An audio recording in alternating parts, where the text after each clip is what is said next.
एक ज़ियारत बादशाह में एक टुकड़ा आता है, सारल्लाह व मसालही वल वित्रल मौतूर। वित्र कहते हैं अकेली नमाज को।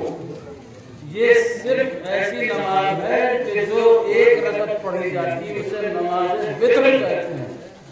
इस जुमले का ज़ियारत बादशाह में आना कि वित्रल मौतूर, इसका मतलब ये है कि ज़ियारत पे ये बताना चाहती है कि जब इमाम हुसैन वक्त असर बिल्कुल अकेले, अब कोई साथी नहीं कि चारों तरफ दुश्मन खड़े हैं, और उस आलम में आपने अपने असहाब को पुकारा और कहा, ऐ कुरैश रहमत अली, ऐ मुस्लिम मुस्तफा, ऐ और उसके बाद फरमाया कि हाँ मैं जानता हूँ कि तुमने पूरे मोहल्ले में मजबूर कर दिया, लेकिन अगर तुम जिंदा होगे तो फिर मेरा साथ दे। मैं जरूर जानता हूँ। अब मैं एक बात करता हूँ कि जब यह काफिला चला था मदीने से, तो 8,000 आदमी चलते चलते कटते करबला तक जब आए तो जब आशूरा आई तो सिर्फ हाथों और उसमें भी कि जब गाते आशूर आया तो वो मुफसिर इंसानियत अकेला खड़ा और कोई साथी नहीं।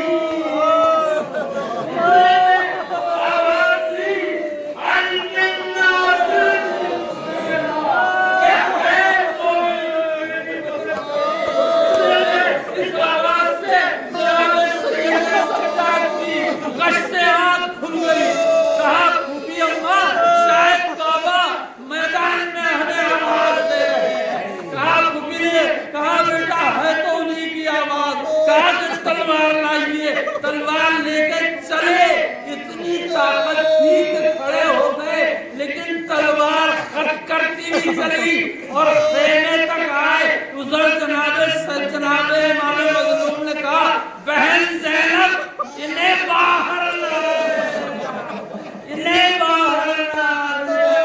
अब ये वाक़या खत्म हो गया। अब मैं बस एक बात करता हूँ, जनाबे ज़ैनब से जब शाम की औरतें मिलने आई तो जनाबे ज़ैनब ने कहा कि हाँ तुमने हमारा बहुत बड़ा इस्तेमाल किया, तुमने हमारी बहुत मदद की, तुमने हमारी बहुत मदद की।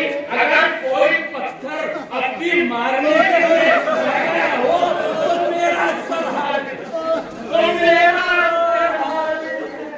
हमारे अंदर जो लोग हैं तो उनको ज़्यादा से ज़्यादा होंगे, तो करबला से कुफा और पूरे के सामने देखते होंगे कि छोटे बाजार है। ये क्या है?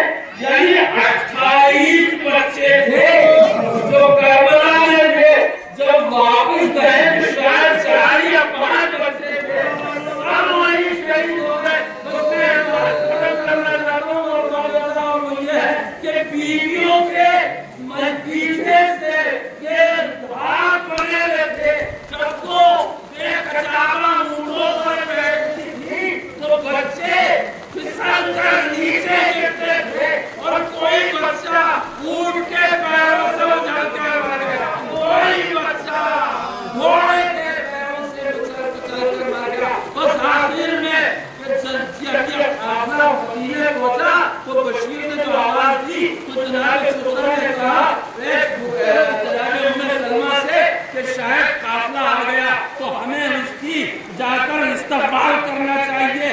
जैसे ही बाहर गई तो देखा कि ये तो अजीब मंजर है, तो जनाब सुरा रेत की बीवी को झांक कर देख रही थी। किसी ने पूछा, सुरा क्या